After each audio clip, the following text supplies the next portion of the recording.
Effectively wild. Effectively wild. Effectively wild. Effectively wild.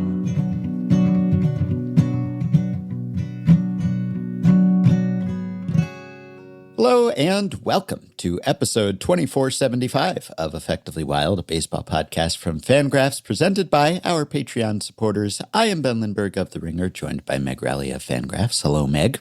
Hello. Well, this is the second straight episode I am leading by remarking on the death of an 87-year-old, but this time it's Ted Turner, whose death was reported on Wednesday.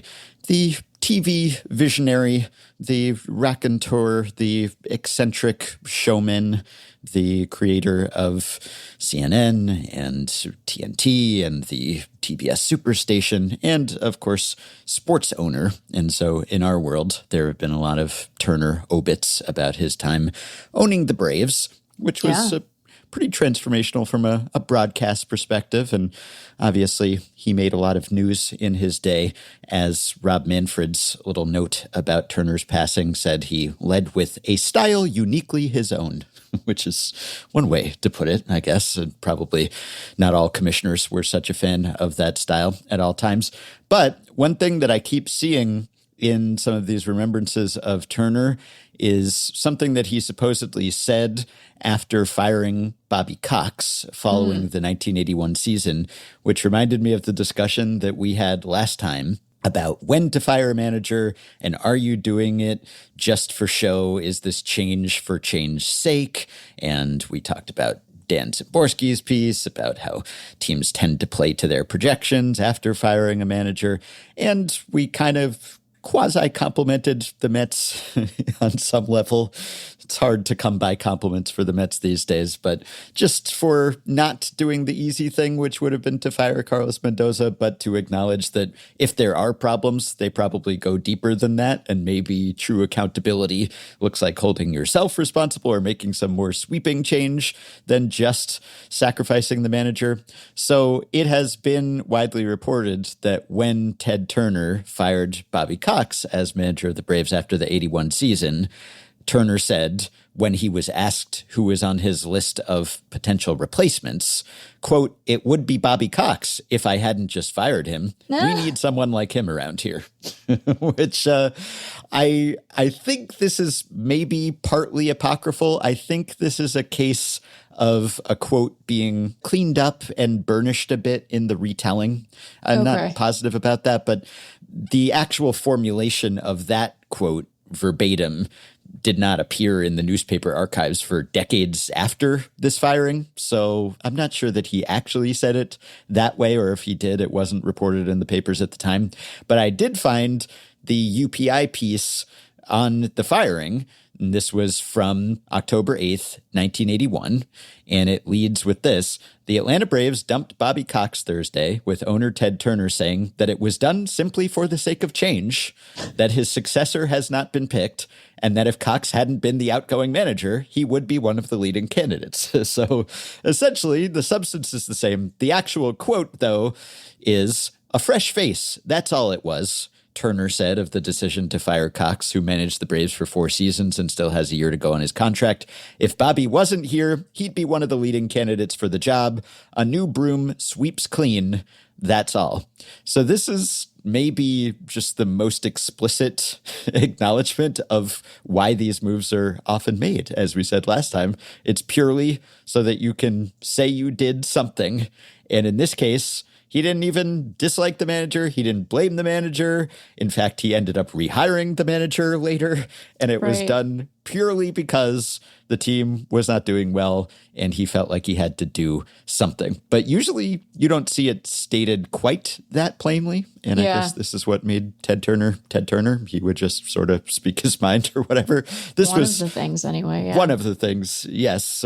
This was a few years after the infamous time that Turner installed himself as a manager for just one game. And how did that go, Ben? Did it go well? Didn't go great. No, they didn't. They didn't win that one. And he had the wisdom to fire himself as Braves manager. But this is kind of funny because if you acknowledge that that's why you're doing it, then doesn't that kind of undercut negate credit?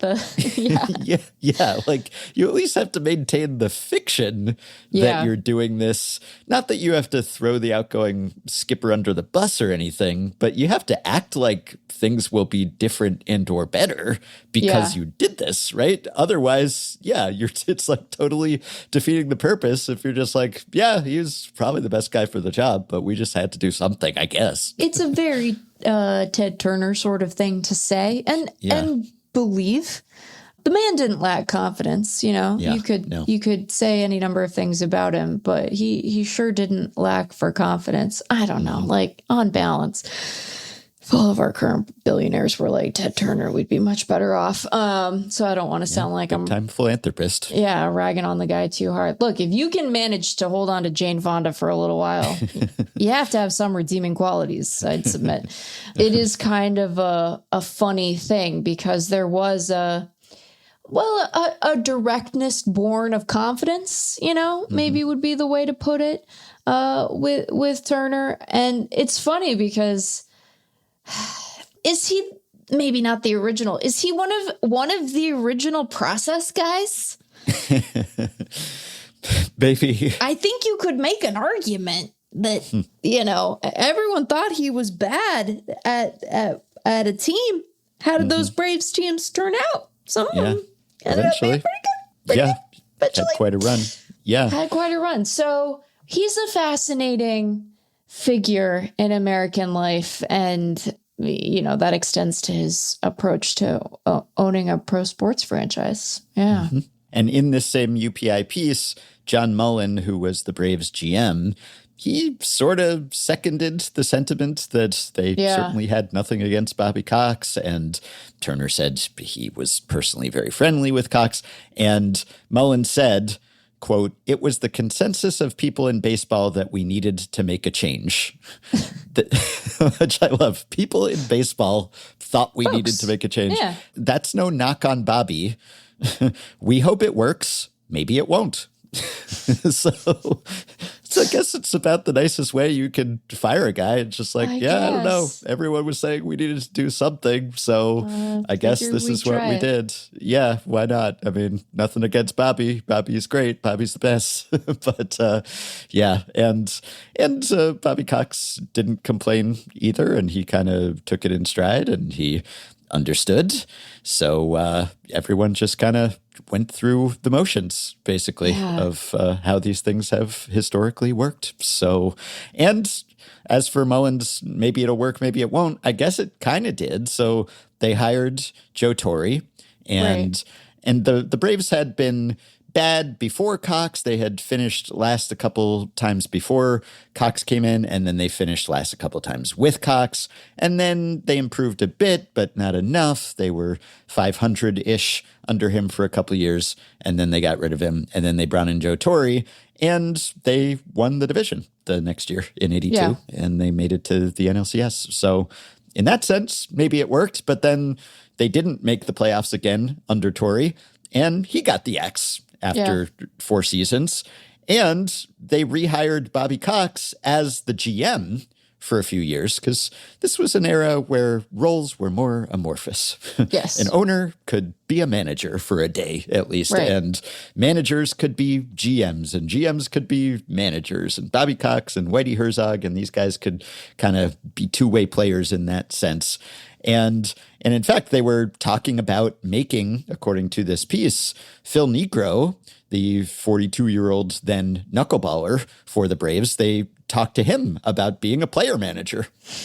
And so like, back then, anything went, whatever.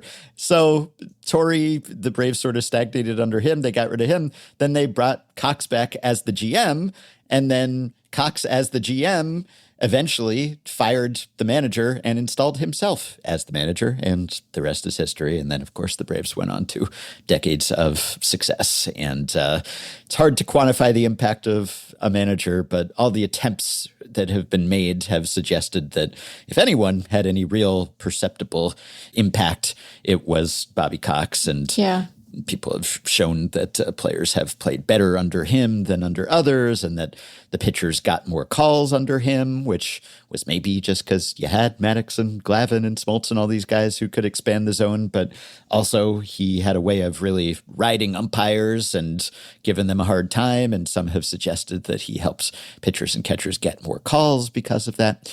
Anyway, this was, I think, the most explicit case of just firing someone because you were expected to fire someone with absolutely no conviction that that alone would improve your team. And if anything, some regret.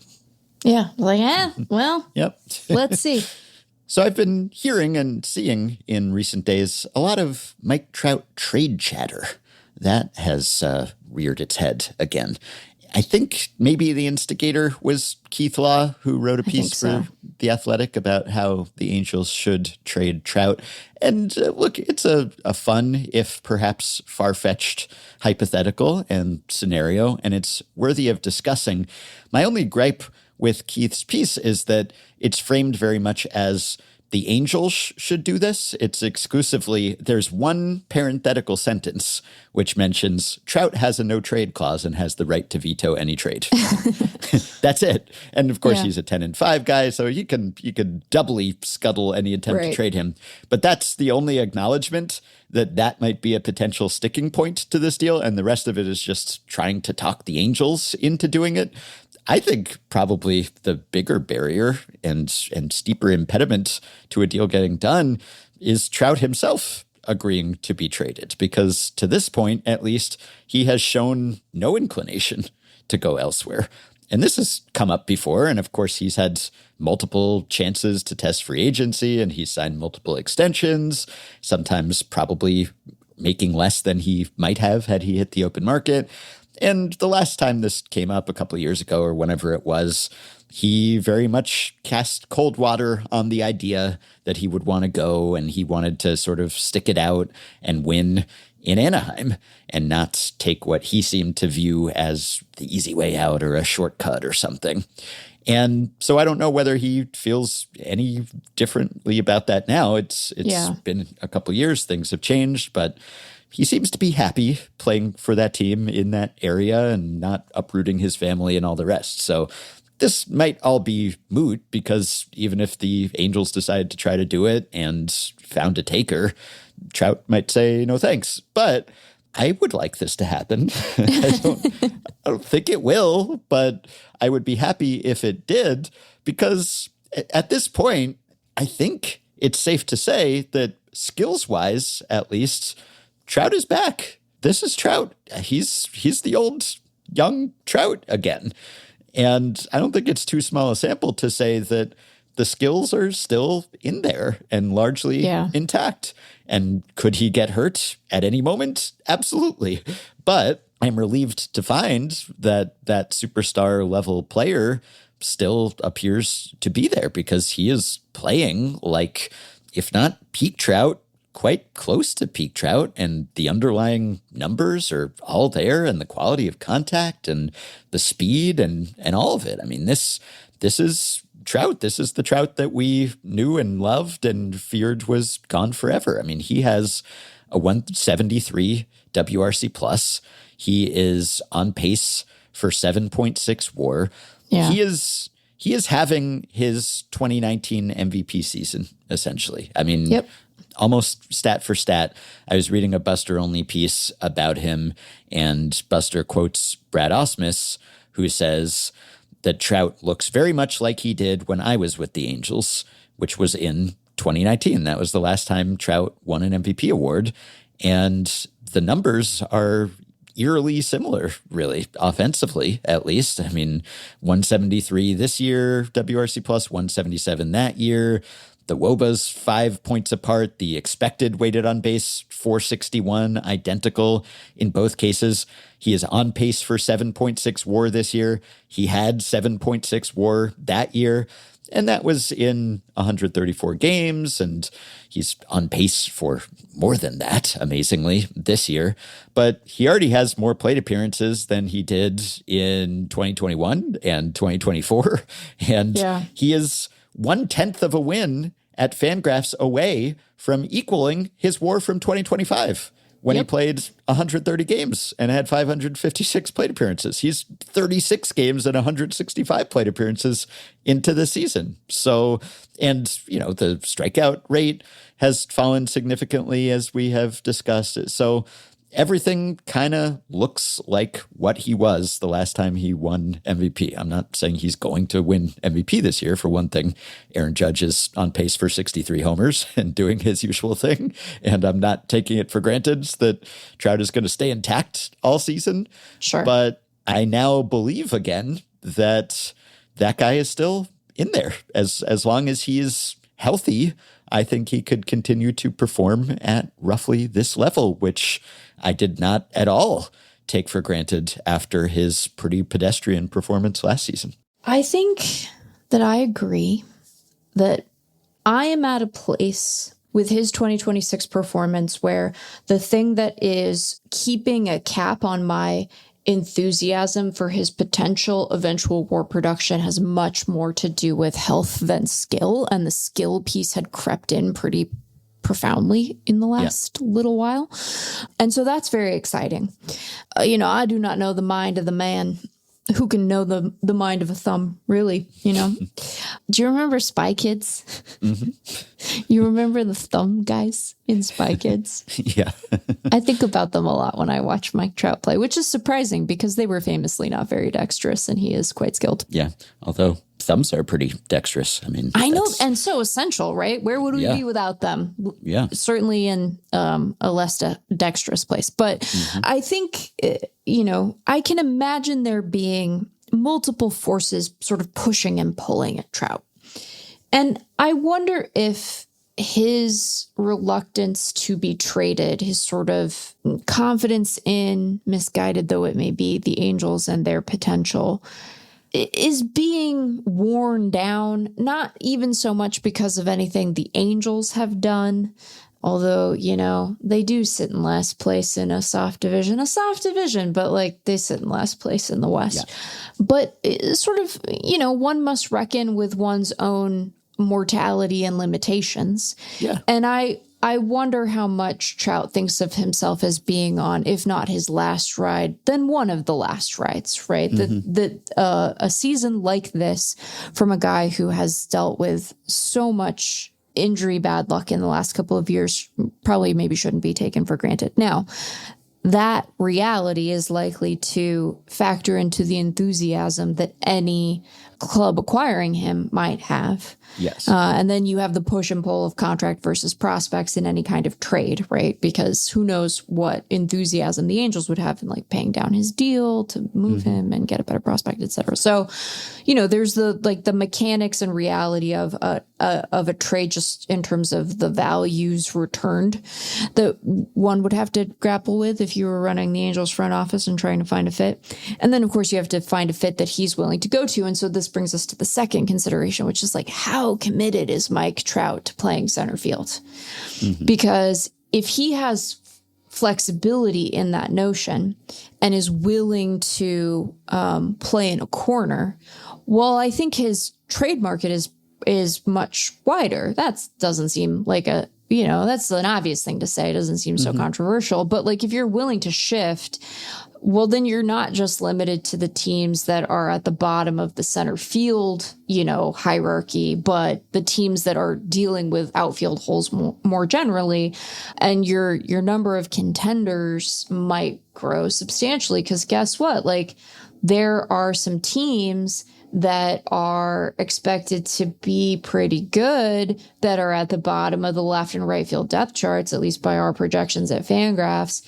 And, that might be a different set of clubs than is at the bottom of the center field standings. And I would imagine if you're a team acquiring Mike Trout and your expectation is Mike Trout and his contract are going to play out the rest of their careers gracefully in a corner, you're maybe more enthusiastic about it because him being in center just seems like a ticking time bomb to me. So then we consider, is there enough of a competitive pull for him somewhere else where the part of him that is concerned with playing in the postseason, having a good conclusion to his career.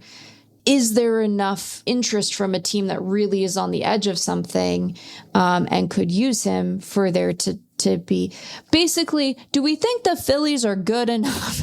And here we sat being like, the real problem with the Phillies is that they're old. And so it's like, does Mike Trout fix that problem? Did you just sign Kyle Schwarber, who's DH? You sure did. So are you limiting him to, right? And there are other clubs beyond Philly that could use reinforcement in, say, left field, in, where it would be exciting for him to go, Ben. And they'll never do it because they're never going to take on the money to do it. But you know what would be exciting? What if he was a Pittsburgh Pirate, though? That'd be fun. What if what would be so fun? What if he was a Seattle Mariner, though? You know what would be so fun? I hate to say this because embarrassment of riches, certainly embarrassment of riches. And they're going to give friend of the pod, whose name we've never said wrong, Carson Bench, some run here, especially because he's been playing better. But couldn't the Mets use him and right? You know what I mean? Like, it's just, there are some options. There's some teams out there that could use the infusion, where it's and look, it's appealing. I'm not even entertaining the notion of him going within the AL West, but to the Astros, because no, you don't get to make him a villain thumb, not a villain thumb. He could be a guardian. That would be great. If he were nice. A guardian, they don't want him to take on that payroll either. He could be an Oriole, there are any number of teams that have sort of paltry outfield projections at one or several of their spots that are at this moment anyway, like contending clubs. So there are fits to be had. They are fits constrained by the fact that he is still owed, so much money for so many years. And while this is so exciting and I don't want to take anything away from it, because I agree with you that he does seem to be like in a very good spot. See, I have a reluctance to even say more than that because I'm so afraid. He is signed for so long. He is signed through 2030. It's 4 more years after this at $37.1 million per, which, it's a lot. It looks a lot less intimidating today than it did a couple months ago, because if he has a season like this, well, he's a bargain at that salary, which doesn't mean that he will continue to be, but that changes the projections for the next few years significantly. So it's at least possible to conceive of a team taking on that contract. Obviously, it depends. Do the Angels just want to dump the salary, or do they want to send some significant cash so they can get prospects back, which it would probably behoove them to do. But it's now in at least more reasonable, realistic salary dump territory, just because he has made that salary a much less cringe-inducing proposition by playing at this level. So even if it's just for a couple months, or say he keeps it up through the trade deadline, well, that does significantly change the expectations as far as the surplus value or lack thereof over the next few years, plus the marquee value of adding Mike Trout and all the other sort of soft factors that would come with that. He ranks 37th in MLB among qualifiers in sprint speed this year. In 2019, he was 34th in MLB, basically the same ordinal ranking. And Baseball Reference has him at 2.2 WAR compared to 1.5 for all of last season. He is just 1/10 of a win off the American League lead at Baseball Reference. So, it's really encouraging and exciting. And, credit to him for believing that he still had this in him, because we were doubting. Everyone was doubting. We talked about this, I think it was last September, episode 2374, and we were talking about, well, as the description puts it, the deepening twilight of Mike Trout, and talked about how he seemed to believe that he was still the same guy, and he was just one tweak away or mechanical fix away from being the same guy. And it was almost starting to seem sort of sad or delusional in a way, as if he was having trouble adjusting to the aging process that everyone confronts fronts at some point. And maybe it turns out that he actually just did know himself better and knew that he still had the capacity to be the best, because he seemed to believe that for longer than anyone else did, and in defiance of his actual on-field performance. So even if he can't keep this up indefinitely, he's done enough already and just has shown the underlying skills to say that, yeah, that was still in there, at least for this burst, and hopefully he can sustain it. But it's really something. And sure, everyone has connected him to the Phillies for years just because of where he's from and the proximity to Millville and his Eagles fandom. And yeah, it would be a ton of fun to see him go there and team up with Bryce Harper, just like the old Phillies trying to make one more run, the old Mike Trout getting back to his old self or young self, the rejuvenated Trout. Trout and Harper, two of the defining players of their era. I have comped it in the past to when Ty Cobb and Tris Speaker were teammates for a season at the very end of their careers, 1928, in Philadelphia for the Philadelphia A's. And it would be that kind of confluence of superstars who have been kind of rivals throughout their career and maybe could finish their career as teammates. It's almost too good to be true. So it probably won't happen. But if it did, that'd be a heck of a story. And the Phillies are 25th in outfield WAR this year. And not so hot in center field WAR specifically, but of course you probably don't want to block Justin Crawford or harm his development. But when you're flanking Crawford with Brandon Marsh, Adolis Garcia, I mean, there are spots out there if Trout would be at all flexible. Yes. And maybe he would be on that team or on another team. There are plenty of potential landing spots. It's exciting because even just to contemplate the possibility, and maybe he has been humbled a bit by the struggles of the past several years, even though he did still have faith in himself. Maybe he knows that can be taken away. I mean, I don't know how he would not know that after the number of physical ailments he has had over the past several years. He has to know that even if he still has the skills, that doesn't mean he can continue to demonstrate them. And he would have to be delusional to believe at this point that he's ever going to get back to the playoffs with the Angels. I know that the AL is garbage, and I know that even though the Angels are especially garbage, they are not that far out of it. They're last place in the AL West, but they are a game behind the Astros. They're 3 games behind the Rangers. They're 5 games behind the A's, who are leading the AL West with an 18-17 record. So no one in the AL is far out of a playoff spot because just of the state of that league. Like, they have the worst record in the league and they're 3.5 games out of a playoff spot. But I don't know that even Trout could convince himself that the Angels are really going to make a run here. And their farm system continues to rank at or toward the bottom. It's quite poor. Yeah, it's quite poor.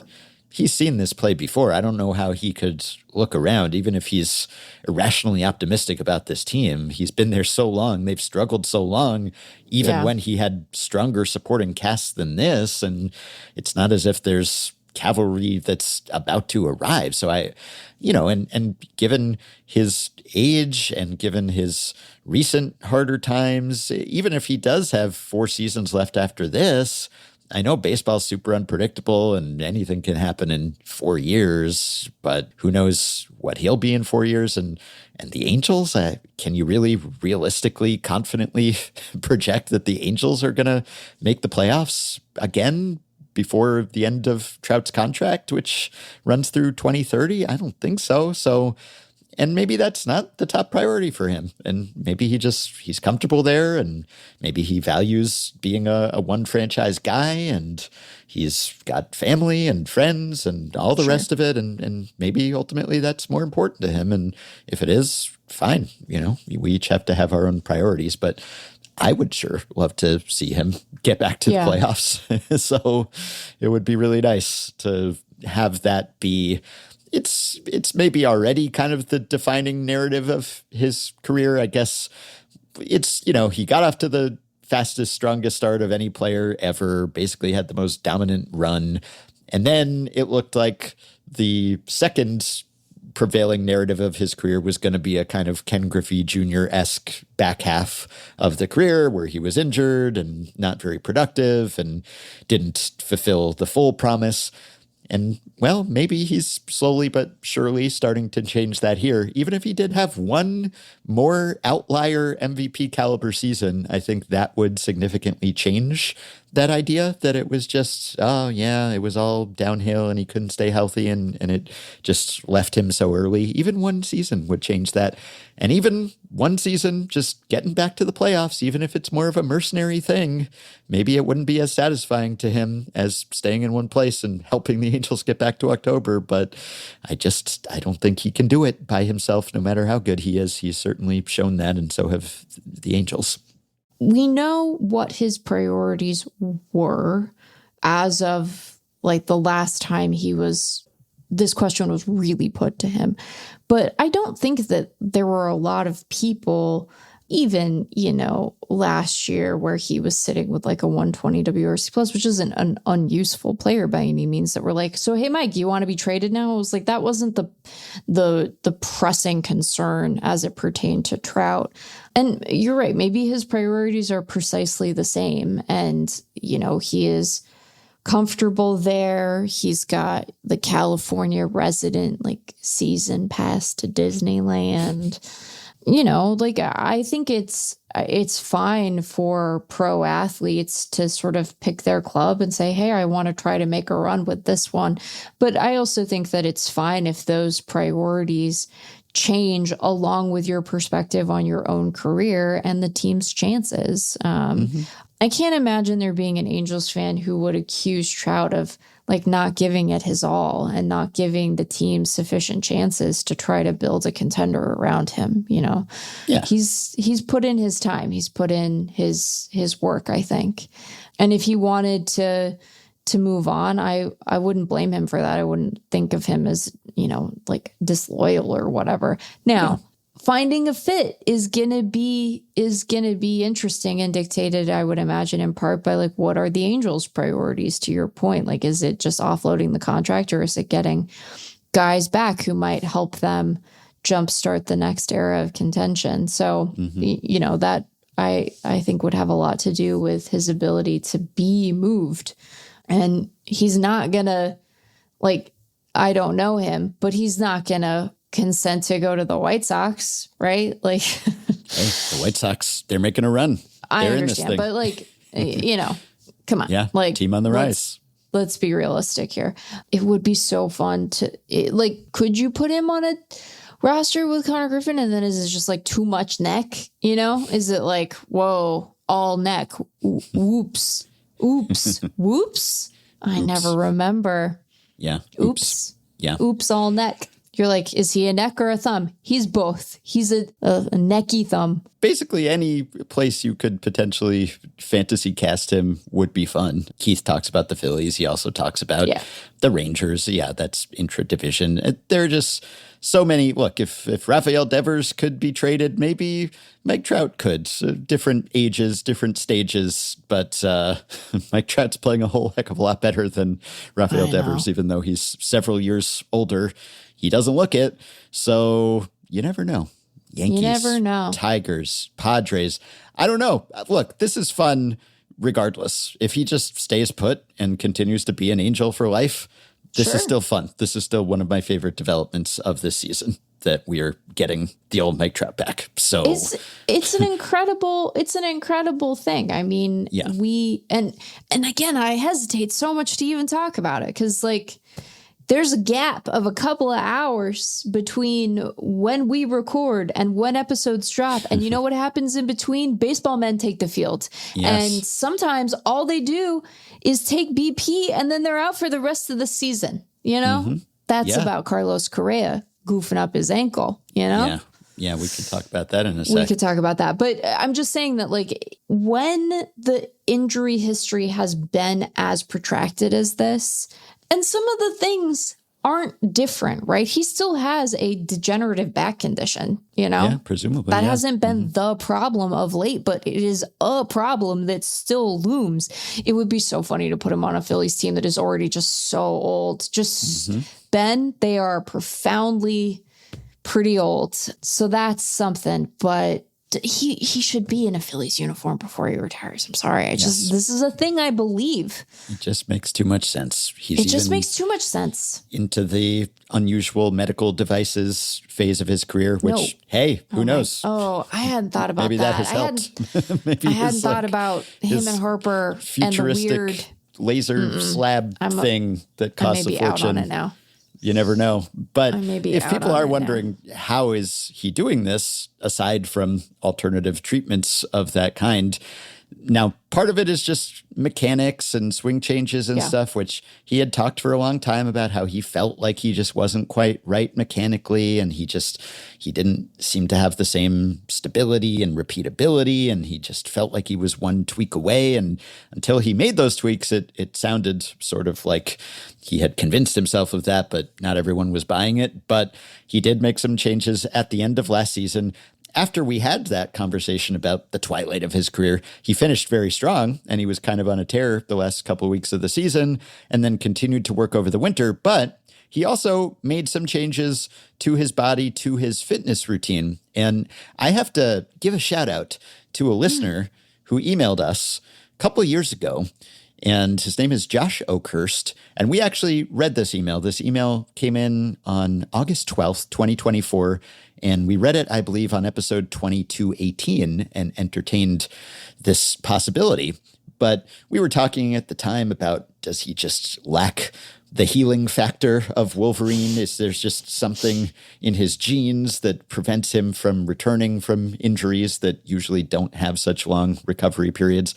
And Josh wrote in and said, before we send in spies to take his DNA, how about an old-fashioned inquisition with either his trainer and or the Angels training staff? Are you aware of any reporting done over the last 5 years, i.e. his injury history timeline, that inquires about the changes to his exercise and fitness that have or haven't happened? TLDR, an aging big guy with lower body injuries should very likely drop some weight. I'm saying Mike Trout needs to stop training like a linebacker. No one aged better than Tom Brady, and though he and his trainer did some creepy branding stuff later on, building long, lean muscles and specifically trying to move the body away from mass is what kept him in the league so long. Has Mike Trout not gotten this message from his people? Do the Angels just defer to his personal trainer? Has anyone asked him to show up to camp at 210 instead of 235 or 240? Trout and I have the same frame, though I have 10 years on him. Sure enough, after age 27, being 230 and swole was not in my knee's best interests. Can someone please get Mike a Pilates reformer? I bring this up because I was just reading a piece at ESPN by Buster Olney. And he talks about the mechanical adjustments and how he felt like they were starting to take shape last year. But it reads, as he moved into the offseason, the Angels talked to him about reducing his weight with the theory that he would reduce the stress on his body, his legs in particular. And then there's a Perry Manasian Angels GM quote about how great players tend to lean out over time, which is not my experience of that. But he's talking about Freddie Freeman, David Ortiz, a lot of guys. Maybe he means the ones who remain productive. But anyway, it continues. Trout changed his workout program, an adjustment that he has carried into the 2026 regular season. In the past, he would do an upper body workout twice a week, a lower body regimen twice a week, and then take Wednesday, Saturday, and Sunday off. Instead, he's working out daily, but sometimes to activate his physiology instead of lifting heavier weights. He might do as few as 8 reps of the same exercise and call it a day. Trout hired a nutritionist and focused on eating less junk food on the couch before he goes to sleep.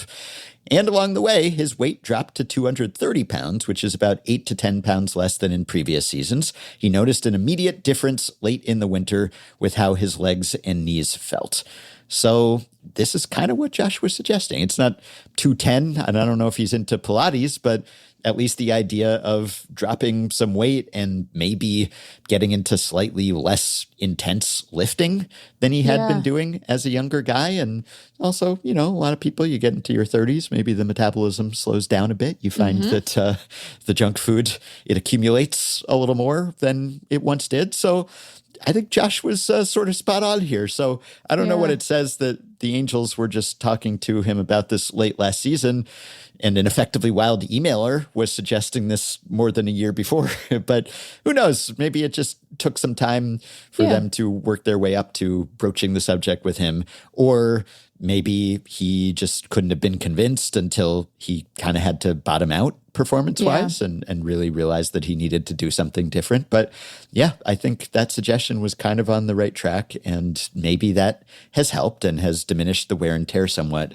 Now, you raised the question of, will he be willing to move out of center? Yeah. And I think probably not in the short term while things are going so well, because, and this piece sort of confirms, he's talked in the past about how he's reluctant to move out of center. And then this spring when he moved back to center, there were some quotes where he was just saying like he didn't feel like playing in the corner actually led to less wear and tear on him. And it seemed like sort of motivated reasoning maybe, and he just kind of didn't want to make that concession to age. But he says that it has made a difference for him to return to center just sort of emotionally, because he wasn't having as much fun playing. He says, looking back when I was banged up, you say the word fun, to go out there and not have full capability because something was holding you back. That was tough for me. The move back to center and the offseason changes seem to have worked. His outward joy, which was long inherent in how Trout played, appears to be back. And so part of this, I guess, is feeling like he is not compromising or conceding anything. He can still be the same player he was because he's playing the same position he was. And even if he's not playing a plus center, which I don't think he is, he's not a terrible liability out there. And I don't know, when we talked to Sam Blum on the Angels preview, he was kind of the opinion that, look, either he's going to break or he isn't, and maybe playing center won't actually make that much difference. Like sometimes he gets hurt just on the bases. Sometimes he gets hurt jogging in from the outfield. It's not as if you can tie it specifically to center. Now, you do cover more ground out there in theory and probably in practice, but nonetheless, maybe there's something to the idea that he feels better. He feels more like his previous self when he is playing his previous self's position. I would guess that it's more of the cause and effect works in the other direction, where he's gotten his mechanics on track and maybe has made the physical changes, and thus that has enabled him to play center successfully enough so far, more so than playing center sort of transformed other aspects of his game. But it's hard to disentangle those things. So he might be reluctant, is what I'm saying, to mess with the success that he's having, given that he was reluctant to make that move in the first place. But maybe at least in the short term, if he decided that he wanted to move and his priority was making the playoffs and he had to do that to get that deal done, then maybe he'd be willing. But that's another reason why he might not. Well, what if they fibbed and they were like, it's not that we don't think you should be in center field. You obviously should be. It's just that we have this guy and he's already so good there. Don't you want to team up and Voltron together a really stout outfield? What if it's about roster fit and hey, we have to play you in a corner because we have a Gold Glover out there. Make up a convincing fib, you could fib about it. Yeah. Convincingly, probably. Maybe. Yeah. Maybe. Ultimately, it comes down to whether he's willing to relocate. And I kind of doubt that. But if he did, it would be fun. And if he didn't, it would still be fun as long as he's playing like this. So kudos to him for proving the doubters wrong, at least so far. Yes. So far. As for Carlos Correa, another player who has declined performance-wise somewhat and also has had a spotty track record health-wise of late, he's done for the year with an ankle injury. It's the other ankle. It's not the ankle that was identified as such a problem in the physicals that led to him ending up where he is or where he was before where he is. But it is an ankle nonetheless that is going to end his season. And oddly, he suffered this injury in batting practice somehow. Yeah. Which I guess speaks to that idea of if there's some level of physical vulnerability, then maybe it's just going to happen, or it can happen regardless of what you're doing and how much stress you're putting on it. But yeah, this stinks. And I always think Carlos Correa is older than he is, I guess because he came up so young and has been around for so long, and also because his body's broken down a bit in recent years. But he was off to a decent start, and clearly he has sort of resumed a leadership role with the Astros, and it's another big blow to a team that really can't sustain many more of those because they're already pretty shorthanded, which is not new. Last year, they were second in games missed to injury and first in wins above replacement player missed, according to the Baseball Prospectus injured list ledger. This year, they are first in games missed and second in WARP missed behind the Blue Jays. So it's been more of the same for them. And last year, they hung in there and managed to stay competitive until the very end of the season. And frankly, it was pretty impressive that they stayed that close to contention, given all those injuries. This year, they're off to a rougher start, even though there's not much ground to make up, as we just covered when we talked about the Angels, but still. Well, it's one way to solve the puzzle of where Isaac Paredes should play. Yeah. I guess there's that. Trade him. Yes, this was the point that Dan made when he wrote about the Correa injury for us today, that things would be measurably worse if they were also down Paredes. But the depth wasn't a strength here, which is unfortunate because their offense, despite this terrible start to the season that they're having, the offense was producing pretty well, Thank you, Jordan. Yeah, one of the better offenses in baseball, thanks to Jordan. And Correa was off to a reasonably good start. He has a 121 WRC plus, so he was not what was holding them back, and didn't look exactly like his old self, but looked like a version of his old self. Certainly an improvement on what we had seen at least during his Twins tenure last year. I know things started to pick up for him after the trade to Houston.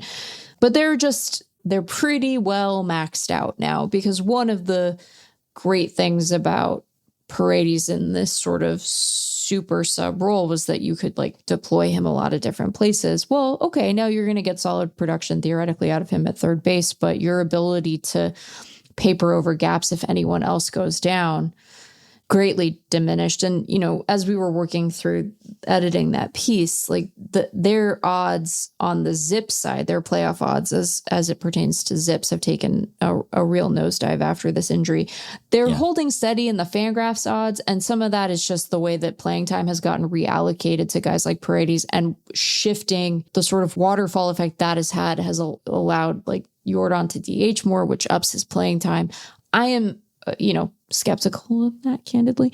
I think that the day has gotten very long, very fast for Houston. Even in the combined FanGraphs playoff odds, they're at 16%, which is half of what they started with. Yeah. Yeah, but that's attributable to their bad start more than it is Correa's injury. Correa's injury didn't move their odds all that much, which might surprise people, and did surprise us a bit. But I think that they really have no depth. And if we know that there's a place where there is some limitation to our odds, it's that I don't know that we modeled the lack of depth all that well, which we've talked about previously. So they are sure stretched, and talk about systems that aren't that good. It's not like they have an obvious guy coming up from the minors who can sub in and sort of fill those holes. So it's not the best. And, I think that he's going to miss the rest of this year. Who knows what he's going to look like when he returns. But the change in trajectory for him over the course of the last several years has just been pretty profound in terms of what our expectations might be of his end of career production. It's really a shame because who's hitting really well? Christian Walker. Yeah. I'm enjoying that as a Christian Walker appreciator and someone who was profoundly bummed out by his 2025 season. So that's good. But an offense, Christian Walker and Yordan Alvarez do not solely make. So, yeah, I know. And I wonder, this will affect some decisions that the Astros have to make as to whether they want to pack it in at some point this season. It's too soon to make that call now. They have no need to make that call this early, but given the age of some of their guys and given how thin things are looking, you could come back next year and you could say, we still have Pena, we still have Yordan, we still have Hunter Brown. But with Correa getting up there, Altuve getting up there, it's how long do you want to try to keep this rolling, right? And they had this long period of contention, and then the development kind of petered out a little bit, the prospects, and also the investments in the Major League roster, and a lot of guys walked and weren't replaced. And so they've managed to kind of keep it going. But at some point, it gets really hard to keep it going, and you have to make some difficult decisions because if you wait 1 year too long, sometimes that can sentence you to several years of waiting until you get good again. And so, I don't know, maybe it's already too late to kind of pull the plug and make a quick recovery, but they certainly have players who, if they do decide at some point that they're done for this year and it's a long shot, that would be appealing to people. And not just Isaac Paredes, but also Walker, I suppose, resurgent Walker. And even if you're not talking about Yordan or Brown or, someone, Brown's been hurt, pitchers have been hurt, Hader's coming back seemingly finally, but there are a lot of guys on that roster who would be of interest to other contenders if the Astros decide that they're not one. Yeah, I think that's right. They did have on Tuesday, Peter Lambert outdueled Shohei Ohtani. Ohtani pitched pretty well, but Peter Lambert was even better, and the Astros won a close one.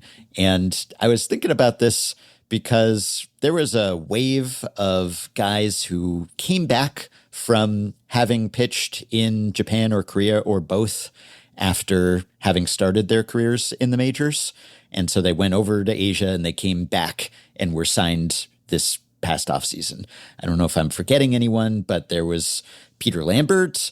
There was Ryan Weiss, also in Houston. There was Cody Ponce, of course, in Toronto. Anthony Kay in Chicago. Drew Anderson with the Tigers. Foster Griffin with the Nationals. So at least 6 guys who fit that profile, which is not a unique profile. We've seen plenty of guys make that trek, but that was a lot in a single offseason. And so in light of Lambert's gem, I wanted to just see how these guys doing. Let's take the temperature on how this is working out for those 6 guys. And it's a mixed bag. It hasn't been really great for any of them. Lambert has been the best, at least by FanGraphs WAR, by FIP, whatever. It's only 4 starts, 22 1/3 innings. But collectively speaking, it has not gone particularly well. Not that these guys came over with super high expectations for the most part. They're all 29 or older, and most of them didn't get big deals. It was kind of just, we'll take a flyer. We'll see. Did he really transform himself, or was he working with lesser competition? And sometimes it's a bit of both. But Lambert has been the best by WAR, 0.6 FanGraphs WAR. Weiss, his teammate, has been the worst by WAR, negative 0.6. So they cancel each other out WAR-wise for Houston. And Weiss has worked mostly out of the bullpen. He's made a couple starts. Actually, he just got optioned to AAA. And then Anthony Kay has been replacement level or sub-replacement level for the White Sox. He has a near 6 ERA, and his FIP is even worse. Drew Anderson has been pitching in relief for the Tigers and has been a bit better of late, but still replacement level, WAR-wise, not the greatest ERA. And, of course, Cody Ponce, well, he pitched 2 1/3 solid innings. And then he tore his ACL, and that was that for Cody Ponce this year. Of course, he signed for a few years, but he was the guy with the biggest contract and the highest expectations. And, well, he finishes the year at .1 WAR. And then you have Foster Griffin, who's made 7 starts for the Nats and superficially has been effective. He has a 2.27 ERA, but a mid-4s FIP, and, he's been fine. But decent, serviceable back of the rotation arm and .4 WAR for him. So you add it all up, and you have, roughly replacement level, slightly in positive territory. And of course, if you include Tatsuya Imai, another Astro who was signed out of NPB but hadn't been in MLB before that, well, he has been disappointing so far too. He made 3 starts, .1 WAR, 7.27 ERA. He is making rehab starts. He's made a couple rehab starts so far, but he has had major control issues there, which is not an issue for him in Japan. And he's continued to seemingly have some difficulty acclimating. And he was talking about how he's adjusting to the pitch clock and this and that, So, yeah, all told, those 7 guys, or 6 if you don't count Imai, not so hot returns-wise. Whereas the hitters, we've talked plenty about Murakami, who of course has been great. And then Kazuma Okamoto has also been quite good of late. Yeah. And he started slow, but he's turned it on. He's up to 129 WRC plus. He is easily outplaying Bo Bichette, that's for sure. So the 2 hitters who came over, they have lived up to or exceeded expectations. So they've been good. The pitchers, not so much. It's been kind of rough for them on the whole. It's a funny thing because I appreciate why demographically we group these guys together, but they don't necessarily fit together neatly, right? Or maybe a better way of putting it, particularly as it pertains to the pitchers, is what you hit on, which is like the binding shared characteristic between them is more about their ages necessarily than like their actual perceived projectable strength in Major League Baseball, which isn't to say that these are bad signings. So many of them are so low stakes. Just from a contract perspective. Now, they occupy a roster spot, certainly, so it's not like there's no opportunity cost to signing them. But in general, these guys are coming over for relatively little money, even compared to prior years of international free agent signings where the guys are not amateurs. And within that, of course, it's useful to differentiate the guys who are coming over, who are bounce back guys, who have had prior affiliated ball experience in the U.S. versus guys like, Imai or Okamoto or Murakami, where they are playing in the U.S. for the first time. And so it's an interesting group to sort of parse apart, because I think that every one of these signings is, defensible or even more than defensible in a vacuum. And pitching is hard, and, guys get hurt, and some of these guys are older. And so there's all of that to consider. But we do have this tendency, understandable as it is, to sort of group them all together, even if we are slicing it up like here are the bounce back guys or the kickback guys, or, whatever you want to call them, versus the true free agents. I don't think you're trying to say that this says anything about that kind of free agent in Major League Baseball, but it is interesting that they all get kind of grouped together. Whereas, I think that people were pretty clear-eyed that Imai was like a different kind of guy than like Yamamoto was when he was coming over. And even Yamamoto got dinged up in his first year, and we didn't really, he kind of had to mulligan, and then it's like, actually, he's amazing. Turns out, really good. That guy, pretty solid. But it's an interesting group. This free agent class, I don't know, man. There's some real highs and lows. There are some real highs and lows. Also, I would just like to point out to anyone who listened to our last episode and then is like, what is Meg talking about? I'm not making it up. Pete Alonso's WRC Plus jumped 10 points in a day, and that's what can happen to you this time of year. It was I mean, for what he is, it's still kind of underwhelming, but 2 doubles will, in fact, improve your lot quite a bit. And now it's up to a 118, which is not where he or the Orioles wanted, I'm sure, but it is better than the 108 he was sporting at time of last recording. I'm not crazy. It wasn't that I was sick, although I was, but he was doing a lot worse before he got to, did you, sorry to take us off on a tangent, but did you watch any of that Marlins Orioles game? No. What a wild ride that was. That was a time. The Orioles came back a few times. They did. And you know who really put them over the edge there? Adley Rutschman. Adley back, baby. I'm hoping so. I agonize. You're willing to be like, Trout's the same guy, and you're not willing to say that for Adley? Yeah, not yet. I mean, I think I'm optimistic, certainly, but it's a smaller sample because he was on the IL for a while. So it's like 20 games for Adley, and his expected weighted on base is lower than it was the last couple seasons. Look at him. The framing has been better after it was down for a couple of years. I know.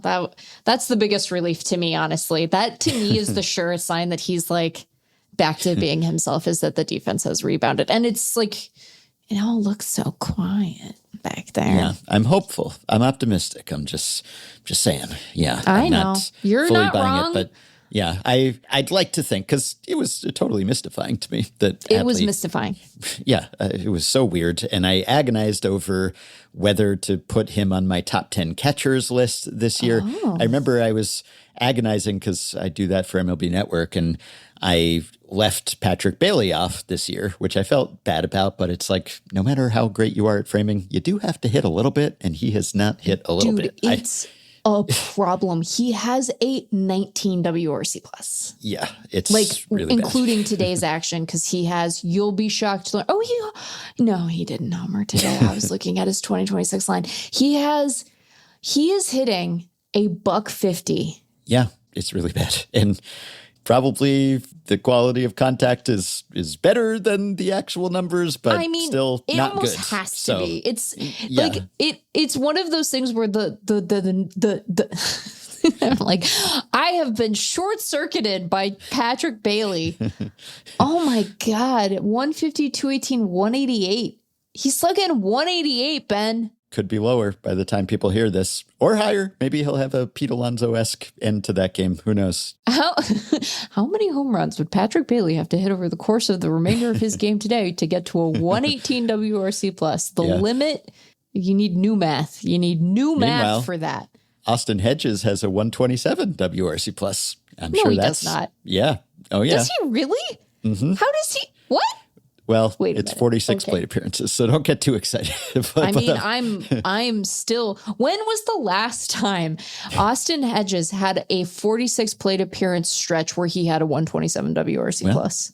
We can at least look up the stretch of 15 games, and we can see when the last time he did that was. So I will check on that for you. I am unwell. He has a 310 batting average. How about that? Yeah. How about that? Mm-hmm. How about that?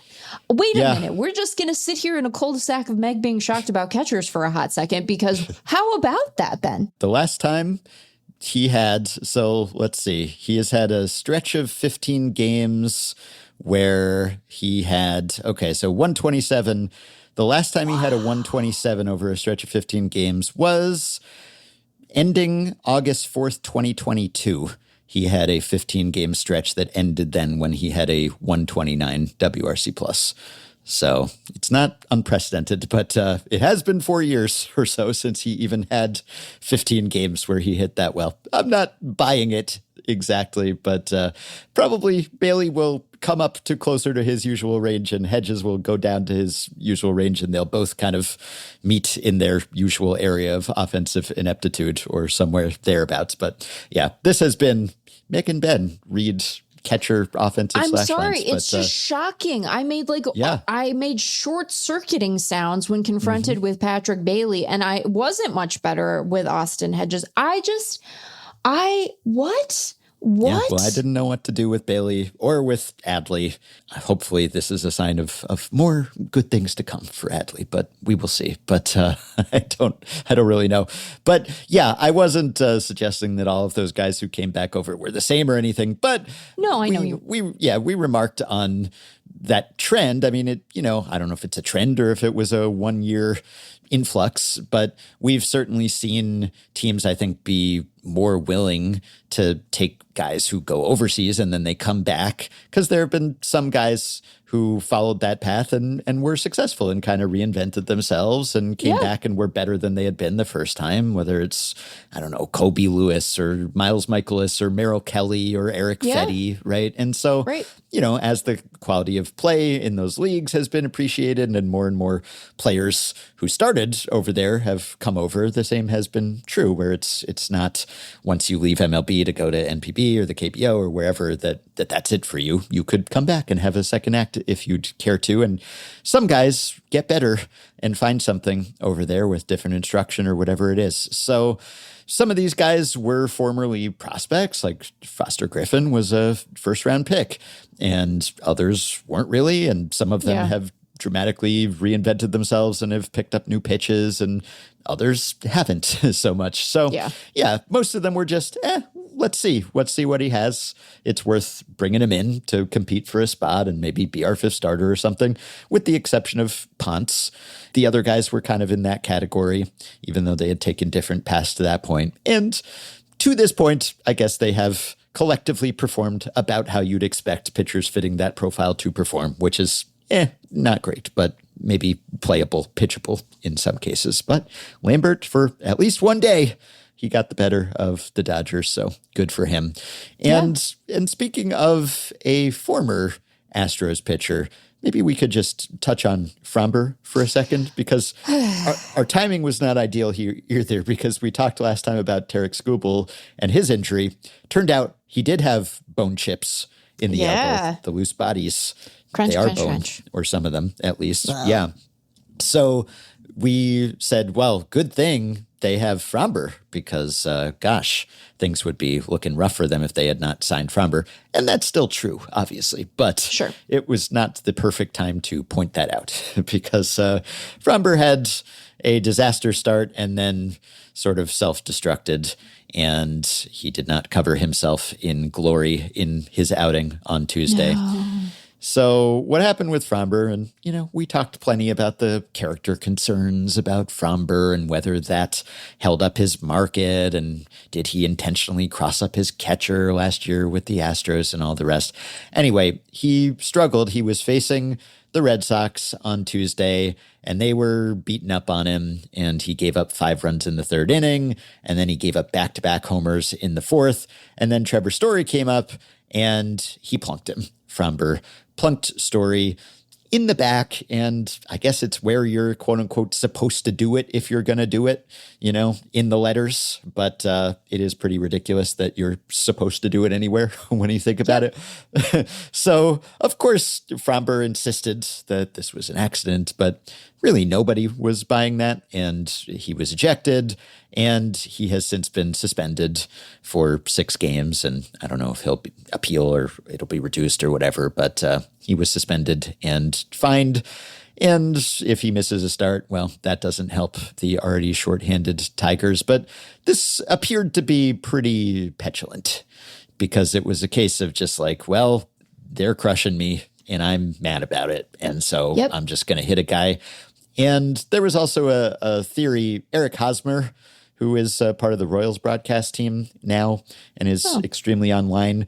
He also was analyzing some video and suggesting that the Red Sox were picking up Framber signs and that they were stealing Framber signs legally, but, the old-fashioned way, just runners at second base picking something up about the grips and signaling it to the batter. And Trevor Story was one of the guys who had been on second base, whom Hosmer suggested was signaling to the batter. So whether it was Framber being mad about giving up homers or Framber being mad about sign stealing, it certainly appears that he intentionally plunked Trevor Story. And the smoking gun, the giveaway, among others, is that this was the one four-seam fastball. The one four-seamer he's thrown the entire year. It was the one four-seamer he has thrown all year. It is the funniest pitch chart you have ever seen because it is directly on the guy, and that guy is Trevor Story. Yeah, it hurts the plausible deniability, I will just say. If you want to try to sell that this was an accident, then maybe don't make it a unique pitch selection. Yeah. Just, 94 mile per hour four-seam fastball is the only one that he has thrown all season. And amusingly, actually, and I think Trevor Story sort of alluded to this because he said, I think we all know what's what. It's pretty indisputable. You can kind of see just from the past things that have happened.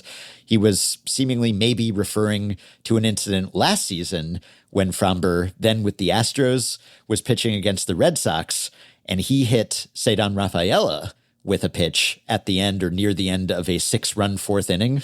And it seemed to be, and Framber threw 5 four-seam fastballs all last season, and that was one of them. So, and in this case, Rafaela had hit a homer in this game too.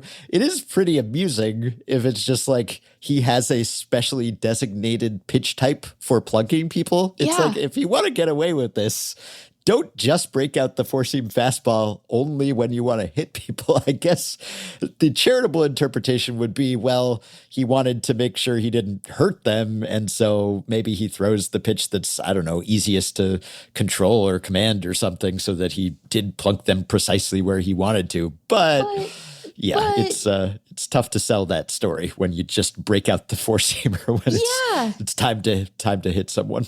Yeah, what do we mean, though? What do we mean by that? Because he's throwing his four-seam fastball. Like, what's going on? You know what I mean? You know? It doesn't appear to be a coincidence. And, you could have, I guess, had the courtesy to hit someone with a slower pitch, maybe. I don't know what batters would prefer, whether they would rather you throw the pitch that's softer or the pitch that you have the best command over. And maybe they'd say, I'd prefer a 94 mile per hour four-seamer at the letters than I would a slower whatever breaking ball that maybe could get away or something and actually endanger me more. But they'd prefer neither, I think. But Chad Tracy, new manager of the Red Sox, said, I do think it was intentional. I thought it was weak, and I thought everybody saw it. Their side, our side, I think everybody saw it. And yeah, it was weak.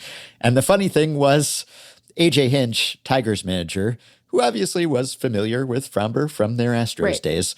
And he got kind of, he got a 1-game suspension too. He didn't really do anything, I don't think, but it's just kind of a, hey, I guess get your guy under control sort of suspension.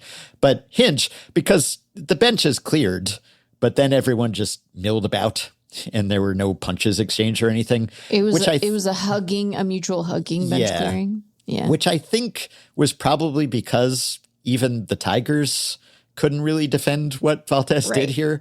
And Hinch said as much. He said, I understand their frustration, the Red Sox, and the optics. I understand the whole thing.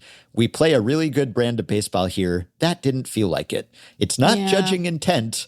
I have no idea if, parentheses, Valdez threw its story on purpose, but I know when you go out on the field and you're in those confrontations, you usually feel like you're in the right or you're in your right. It didn't feel good being out there. So without explicitly saying it, he basically copped to, that was weak, as Tracy said, and that certainly seemed to be intentional. So more fuel for the fire, I guess, of Framber behavioral issues, clubhouse issues.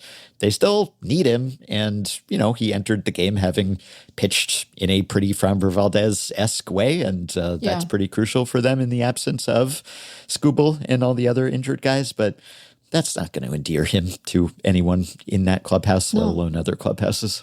Look, I know that there has been a push and pull in his ability to emotionally regulate, that he has been open to feedback and assistance on this count.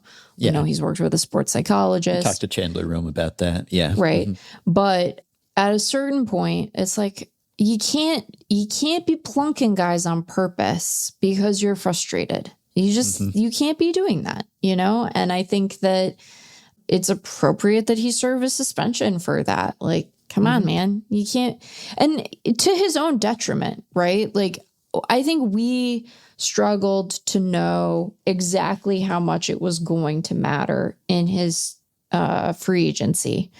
And the deal he ended up signing, I think, is one that I'm sure he and his representation hoped would be one that he wouldn't see through to completion, right? That he would pitch very well this year and next, and that he would opt out after 2027 and then go sign the contract that I'm sure they hoped he would be able to garner this offseason. And every time you do stuff like this, it interferes with your ability to do that. So, he's going to suffer consequence for this, whether it's a 6-game suspension now or a diminished earning capacity later. But come on, dude, you're very talented. And I would say this, if you're going to do this kind of crap, you need to be shiftier about it. Like, you are not a good sneaker, you are not being, you are not being discreet. You are giving yourself no plausible deniability. Like, you simply should stop this behavior. And also, if you're not going to, you must be a better, and the thing about it is, of course, the ability to be crafty about it is, if he possessed that ability, he would have the ability to emotionally regulate well enough to not do it in the first place, right? Because if you can take the step back in the moment to be like, I'm really mad and I've got to plunk him, and I got to do it in a way that won't get me caught. Surely there's a short circuit in the dysregulation, right? To be able to go, okay, I got to take a beat and I am frustrated and this is going badly. And you know what would make it go worse? Plunking him in with the one 4-seamer. I'm throwing the whole gosh darn year. I'm trying to swear less, and it's just making me sound like I'm affecting something folksy. So everyone decide what they want, okay? But anyway, all of that to say, Fromber, my guy, come on, man. Like, if you must hit someone with a sinker. Well, and it's just like, and now, before I was skeptical that he had actually like crossed up his own catcher, and now I think I maybe believe it. Like, I want him to succeed because I enjoy his profile and think it's so, like, I want this to go well, right? I want there to be a variety of guy. And so I want it to work, but you have to be able to emotionally regulate a little bit, or like have a different way to let it out later. Yeah. I don't know. It is funny. It's like you catch a kid sneaking a cookie or something, and they're like, well, I didn't. And you see the crumbs around their mouth or something. That's what throwing a single 4-seamer. You have a moment, and I can say this as a former babysitter, you have a moment where, and I don't mean to, we overutilize the word like psychopath and sociopath, and most people are just being little stinkers. That's the case with most children. When most children misbehave, it is not a sign of like future intractable pathology. It is just they're being a little stinker, because they're still learning how to be a person. They are also learning emotional regulation, and they're learning what they can get away with and like how to be in a society, because they're children. And that's part of what childhood's about, is learning all that stuff. So most of the time they're just being little stinkers. But I do remember an incident very much like this, where a kid I was babysitting, when we used to let 12-year-olds babysit other children, just like all the time. That was weird that we did that. But anyway, I found that I like went to the restroom, and then I couldn't find this child, and that was terror inducing. I was like, where are they? They were on the counter, Ben. They had climbed onto the kitchen counter to reach the cookies they were not allowed to eat. And they were like, I was looking for something else. And I was like, what else were you looking for? And they were so young that they couldn't like read labels to be like the breadcrumbs or whatever the hell. And they were just like, something up here. Yep. That's why the saying says caught with your hand in the cookie jar. In the cookie jar. I was just like, okay. And in that moment, I almost I almost respected them, because it was just like the only avenue I have out of this is to lie. Yeah. And so we're just going to see how far I can go. That pays off for people these days. So, and it's a bad precedent to set. And I didn't want to laugh because I wanted them to appreciate that they had made a bad mistake. And I did make them sit in timeout. And then they had to tell their mom that they had done it when she got home. And she was disappointed. But then when she sent the little kid to bed, I told her about the circumstances, and she also cracked up. She was just like, oh my God, I can't believe it. I was like, it was so funny, man. It was so funny. Anyway. Yes. It's a little less adorable when a 32-year-old man hits another man with a 94 mile per hour projectile. But I expect more from grown adults, I appreciate that this stuff can be hard and the world is stressful. We're all dealing with a higher level of baseline anxiety these days, but we still are not allowed to throw things at other people. Yeah. So that's the story of Framber Valdez and the smoking four-seamer. And the smoking emotional dysregulation. Yes. The Trevor story of Framber Valdez. And there you go. And also, before we leave pitching behind entirely, it was pointed out in our Discord group by Patreon supporter who goes by the username Peaberry that there is an alternative term for loose bodies, because we've all been a little bit grossed out by loose bodies, I think. Yeah. I mean, it's one of those terms that sounds sort of innocuous, maybe, depending on the context, like turf toe or something. And then you realize, oh, this is actually a serious injury, maybe. Yes. And we've been burned by loose bodies enough now that we know that this portends surgery and absence, etc. But there is a maybe older and more archaic term for loose bodies or free bodies, and it's joint mice. What? Joint mice. What? Yes. This is something that appears in medical papers. Joint mice? Yes. Here is a medical paper I'm reading called On Loose Bodies in the Joint, and it starts by saying the history of loose osteochondral bodies, the free bodies in human joints, the joint mice, as they were called by our predecessors in a naive way, due to their rapid movements, is in some way reminiscent of a mouse scurrying about inside the joint sacks. See, now you've ruined it. No. Yeah, see, joint mice sounded cute, but now it's making me think of some sort of alien-esque parasitic infestation, like mice scurrying about inside joint sacks. Now that's not fun anymore. Ben, you can't. No. Ben, I'm mad at you. You can't tell me about joint mice in the what sacks? In joint sacks? Is that what you said? Mm-hmm. You can't tell me about that when we have just had hantavirus on a cruise. This is too much mice. Too many mouses. Sorry. Too many meese. Too much mouse. I'm reading. It says, this is from the Austin Orthopedic Institute, loose bodies, often referred to as joint mice, occur when small fragments of bone or cartilage break free and float within the joint fluid. Often referred to. I had never heard this until now. Often referred to? No. Not in a baseball context, clearly, but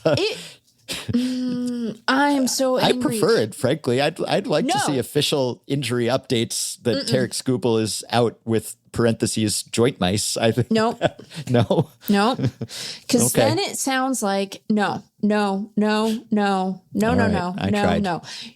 This was already too much of a David Cronenberg-ass injury, and now it's somehow worse. And sorry. Joint mice. I also don't care for the phrase joint sack. Yeah, joint sack I don't love either. It's surprising you think mice are cute. You live in New York in an apartment where you just invariably are at some point, not you personally, but the royal you, the collective you all. Everybody deals with a little bit of rodentia every now and again. It's just a reality of living in an apartment building. Yeah. In isolation, though, mice are kind of cute. Even rats can be cute when they're not scurrying out of a garbage bag on your street. But okay. Anyway. So look, here's the thing. You're wrong about this. They're pets for people. We shouldn't do rodents as pets. This is a longstanding belief of mine. And look, somewhere we have a listener. We might have many. And you might have a loving relationship with your particular rodent. and you're bristling at me using the word rodent to describe them. And I want you to know that it's none of my business, but I do judge you for it. They shouldn't be in your house. They should only be outside your house. Wow. In your house is not where they belong. And we are extending this to gerbils and hamsters. Even gerbils. I was just going to ask. Guinea pigs, blanket. Guinea pigs. Gerbil ban, rodent ban. Rodent ban. I'm out on rodents as pets. All right. I also don't think we should have snakes as pets. Definitely not in concert, because that just seems like you're setting up a weird Thunderdome sort of situation. Yeah, but they don't all get along. But definitely, this is just, I don't care for it. I don't care for it. And I appreciate that this might be a minority opinion. I don't invite your emails about it. You should just sit in whatever your truth is. And it's not for me to judge, except that I do. I don't need to know about it. If you've made your peace with your rodent friends, that's fine. Unless they're in a Pixar movie, I don't want to be around them. That's not for me. Okay? No rodents. Right. Okay. No reptiles of any kind. All right. This is personal preference. This is not official podcast policy. I'm pro rodent, or not anti, at least. I've had gerbils. Or no, we had hamsters. Actually, we had both. Okay. At one point. Not at the same time. Different households. And guess what? We had one sweet one. And then the rest of them, for the rest of time, were mean as shit. Wow. And you know why? It's because they knew they didn't belong in there either. They're like, this is not where I am meant to be, in this little cage with the ball. You think the ball is enough? It's not. It's insufficient. They want to roam. You don't want to let them loose. I'm sorry that you had negative experiences with the mice, much like Tarek Skubal with his joint mice. Anyway, I will wrap up with a bit of blasting here.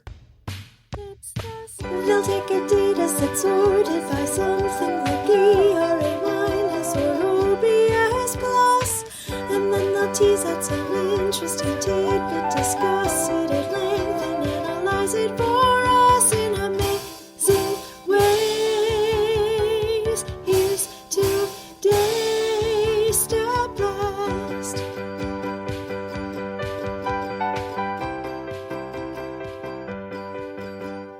I'm so mad at you. I'm so mad at you. I'm so angry. The only mice that should have been pets were in The Witches. And then I think that one of those that's one of the negative associations that I have, because that movie, of course, terrified a generation, including me. But it rocks. That movie rocks. It does, but it scarred us all emotionally and psychologically, which is maybe why it rocks. Anyway. We all respect Angelica Houston. Yes. Here's a question from AJ, who says, as a Pirates fan, I've noticed something odd about their schedule compared to the other NL Central teams.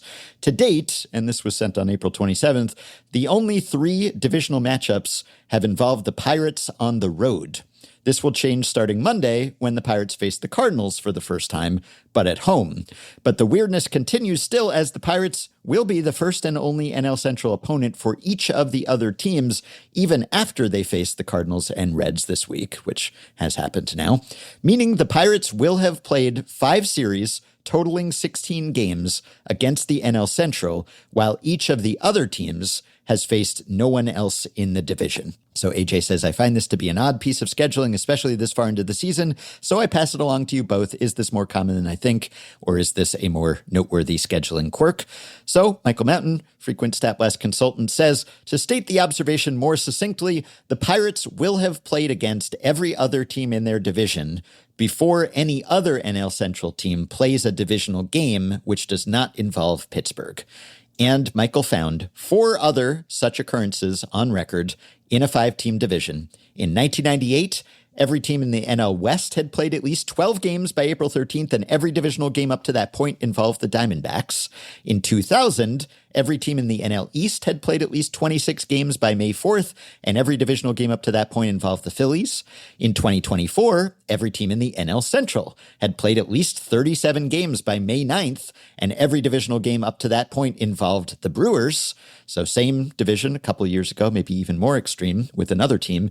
And in 1998, every team in the NL East had played at least 46 games by May 25th, and every divisional game up to that point involved the Phillies. So, as Michael says, American League schedule makers from 1998 to present, why can't you be normal? National League schedule makers from 1998 to present, screaming. So yes, strange things have happened like this before, but it is unusual. It is just not quite unprecedented.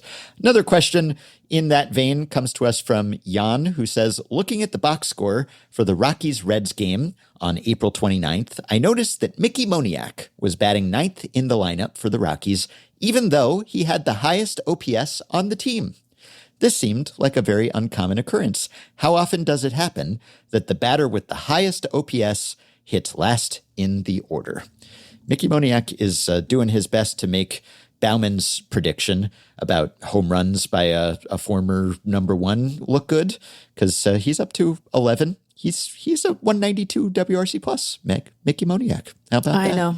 Jay's going to write about him later in the week, so he better keep hitting at least for a little while longer. Yeah, fun.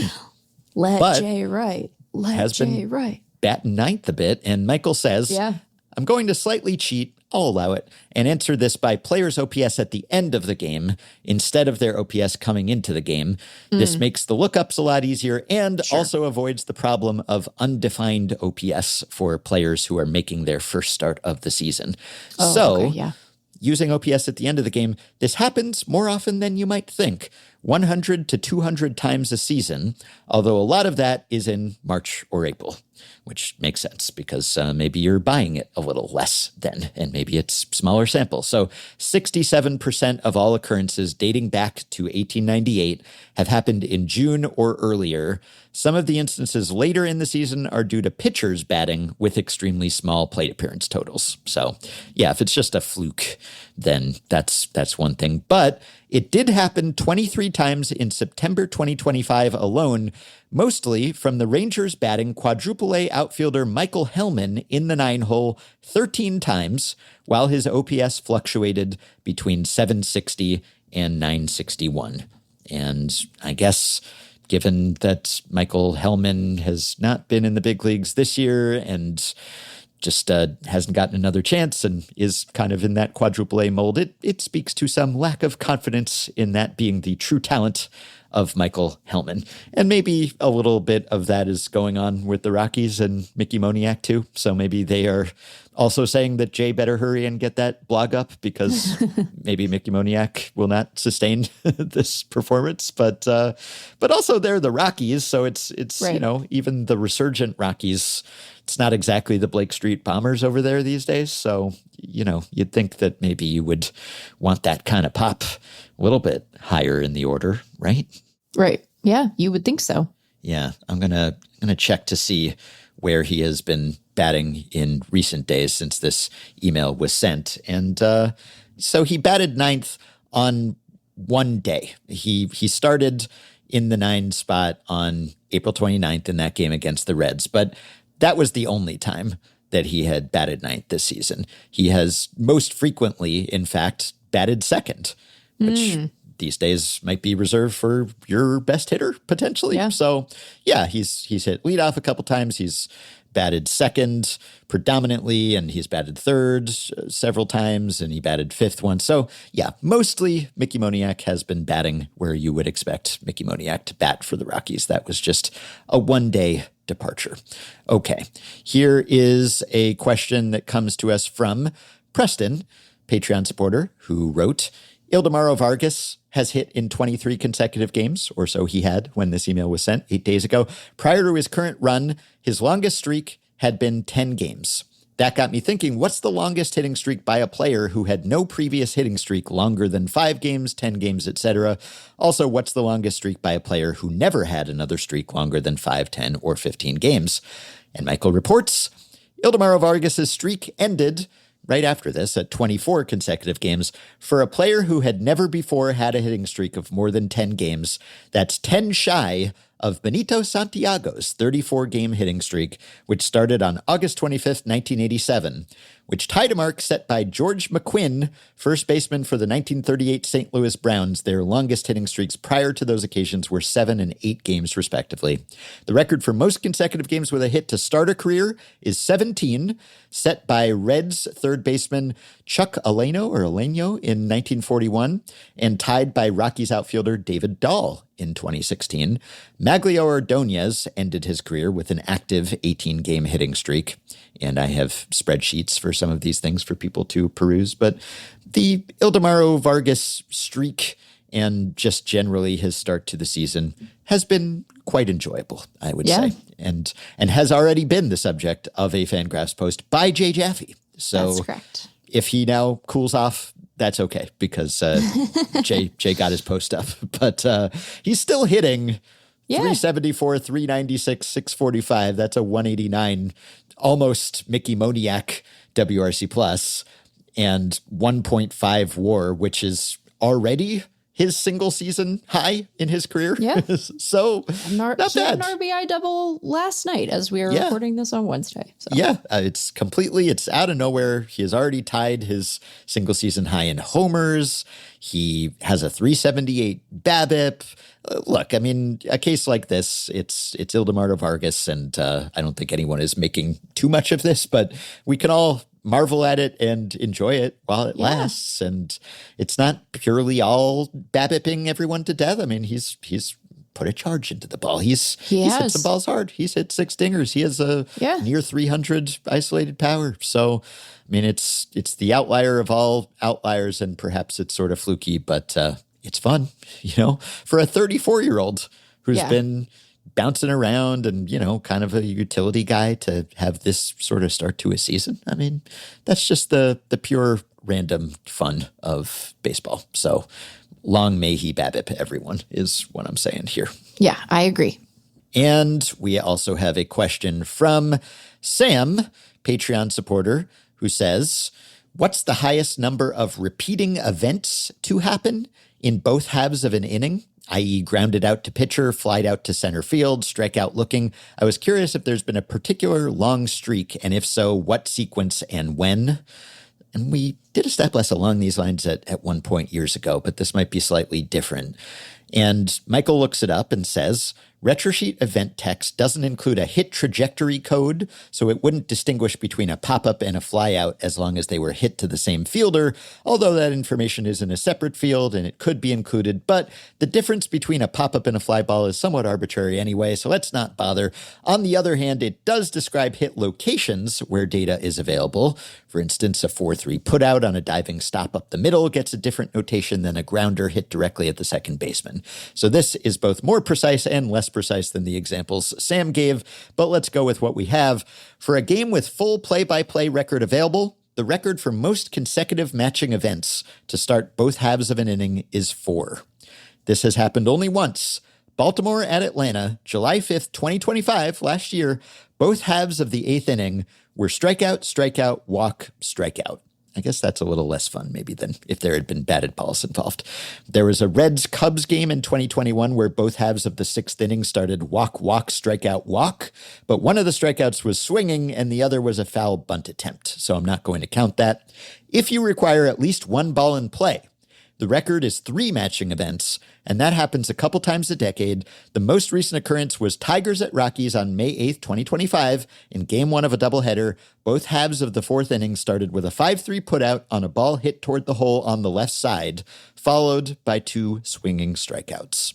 So, yeah, you'd think that maybe with all the innings and all the games and all the teams that have ever played, that maybe there would be longer identical sequences, but there's so many potential outcomes, I suppose. Right. Especially if you're getting as specific as where it was hit on the field and that sort of thing. So then all the options you can only get 3 or 4 plays, I guess, before things diverge. So it's hard to have everything be the same. I wonder if anyone noticed that was happening in the cases where 3 or 4 happened at once. Did anyone think they were stuck in some sort of Groundhog Day loop, or did they not even notice? I wouldn't be surprised either way. Also, Sean, Patreon supporter, says, on a Phillies broadcast, they noted that Kyle Stowers of the Marlins had 0 homers, despite having hit 25 the previous season. He appears to be hitting much worse in general. Yeah, the Stowers surprise has not extended into this season. My question is, what's the most plate appearances that it has taken for someone to hit their first homer of the season who hit 10, 20, 30, 40, 50, or 60 homers the previous season? I imagine it's possible for someone to achieve the lower values and then have 0 homers for the following season. Michael reports, coming off a 25-homer season in 2013, J.J. Hardy didn't homer until his 265th plate appearance of the 2014 campaign. So that is, I guess, the longest at that threshold. There's a spreadsheet attached for every prior season home run total from 0 to 73. But 2004 to 2005, Scott Podsednik is the only player on record to hit 10-plus homers and then follow that up with a full season of playing time in which he hit 0. So no one else has gotten skunked after being in double digits. Von Hayes also did this in 1990 to 91, but he had only 323 plate appearances in the follow-up year. It's got to be jarring, right? To go from thinking of yourself as a power hitter to just goose egg, just being completely off the board. And in fact, I mean, you look at Kyle Stowers, but what about Fernando Tatis Jr., right? He also hit 25 homers last year, and he is also at 0. He's in the middle of a game as we're speaking, but he's 151 plate appearances into this year, and he has not gone deep yet. It's pretty shocking. I mean, 80 WRC plus, but no pop.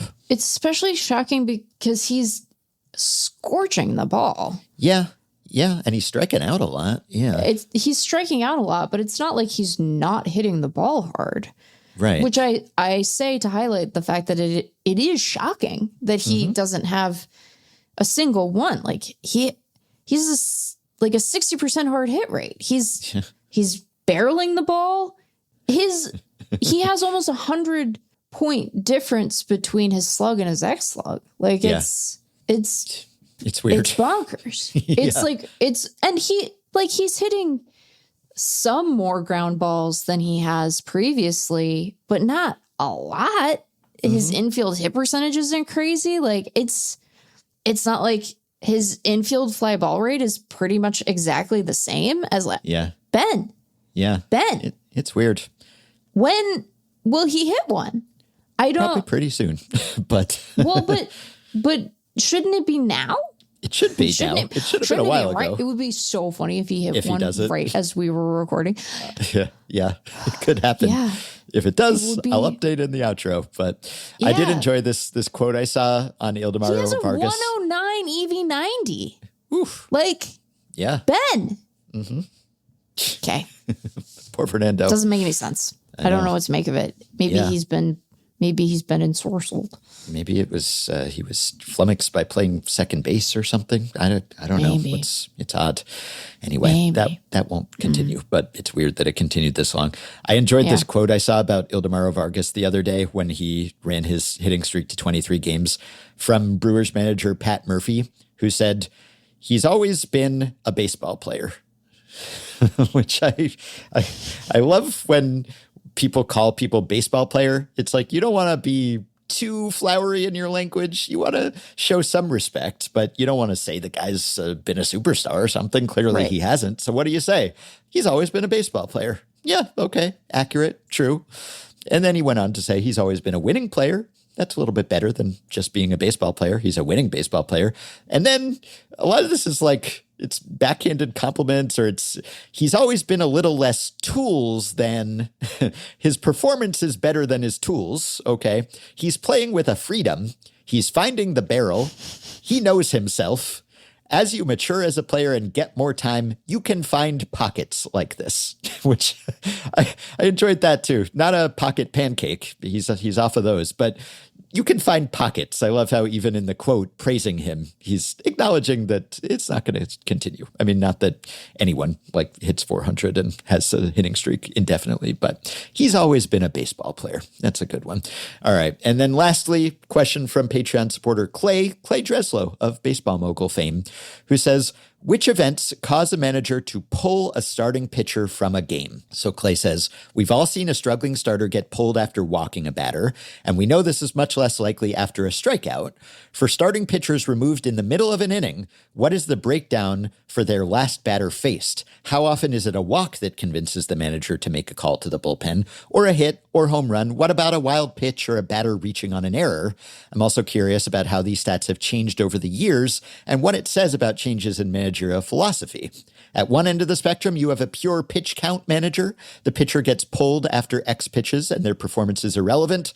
At the other end, you have a manager who completely ignores the pitch count and goes entirely by performance. We saw this a lot way back in the 20th century. The manager would let the starter pitch the ninth and only take them out if they walked someone or gave up a hit. So Michael looked into this. Maybe this will be helpful for Clay to model pitcher usage in Baseball Mogul.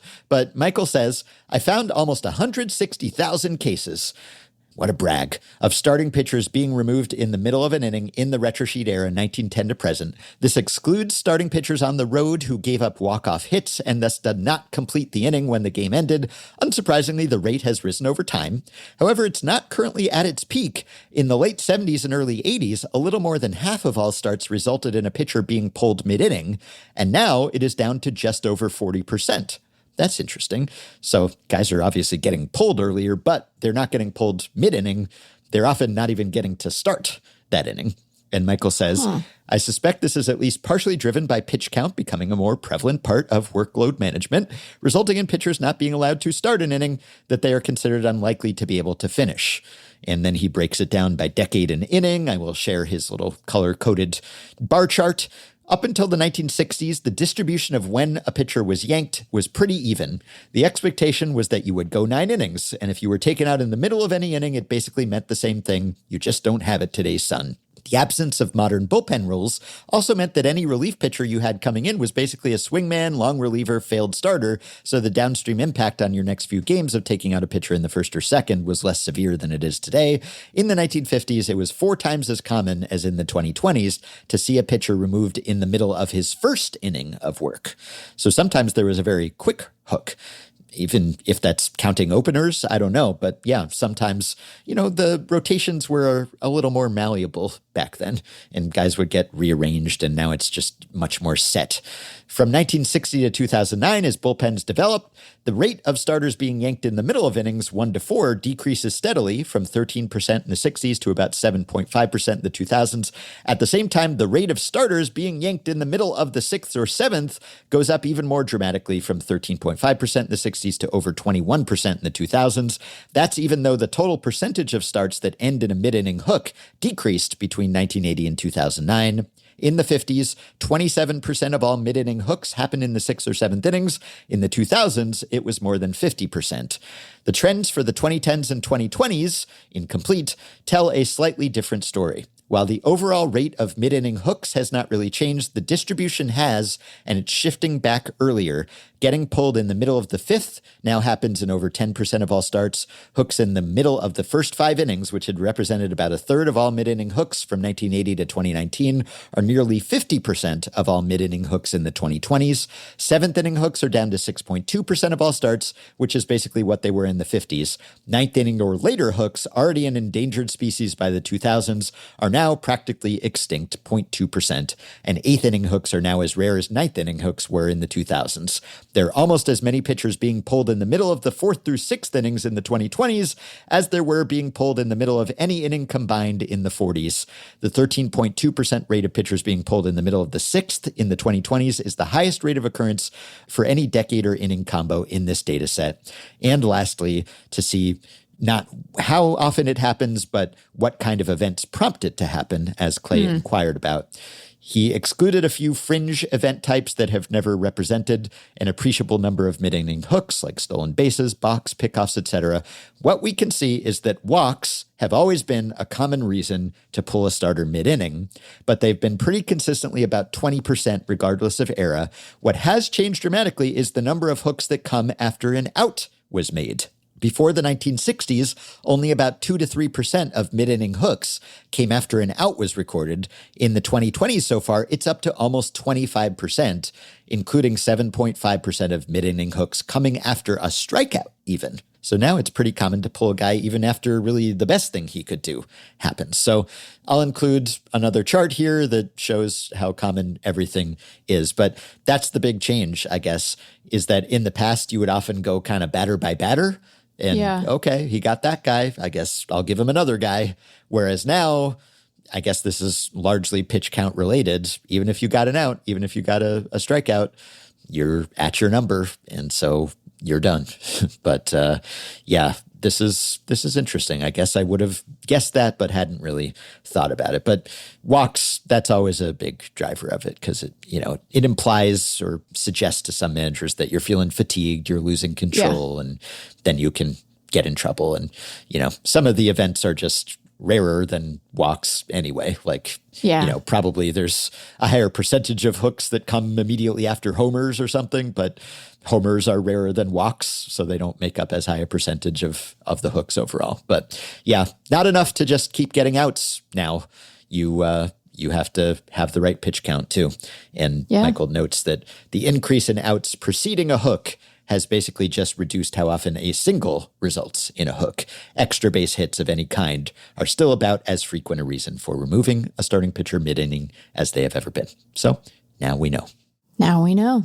Well, I won't keep you in suspense. Framber Valdez's suspension was reduced to 5 games, and Fernando Tatis Jr. still homerless. Maybe our reverse jinxing powers will apply to his next game, because that game was already in progress. He had only 1 plate appearance to go. That was a lot to ask. And as always, we ask you and invite you to support the podcast on Patreon, which you can do by going to patreon.com/effectivelywild and signing up to pledge some monthly or yearly amount to help keep the podcast going, help us stay ad-free, and get yourself access to some perks, as have the following 5 listeners: Matt Sievertson, Haley Thompson, Eric Nays, Shannon Ferguson, and Ray R.H. Thanks to all of you. Patreon perks include access to the full, unrestricted 3rd episode of This Week and just about every week, plus our monthly bonus episode. I expressed some thoughts about parenthood on the most recent episode that seemed to resonate with some folks, plus exclusive live streams and membership in our patrons-only Discord group, and personalized messages, and prioritized email answers, and shout-outs at the end of episodes, potential podcast appearances, FanGraphs memberships, and more. Check out all the offerings at patreon.com/effectivelywild. If you are a Patreon supporter, you can message us through the Patreon site. If not, you can contact us via email. Send your questions, comments, intro and outro themes to podcast@fangraphs.com. You can rate, review, and subscribe to Effectively Wild on Apple Podcasts, Spotify, YouTube Music, and other podcast platforms. You can join our Facebook group at facebook.com/group/effectivelywild. You can find the Effectively Wild subreddit at r/effectivelywild, and you can check the show notes in the podcast post at FanGraphs or Patreon or the episode description in your podcast app for links to the stories and stats we cited today. Thanks to Shane McKeon for his editing and production assistance. We'll be back with that 3rd and final episode of the week soon. Talk to you then.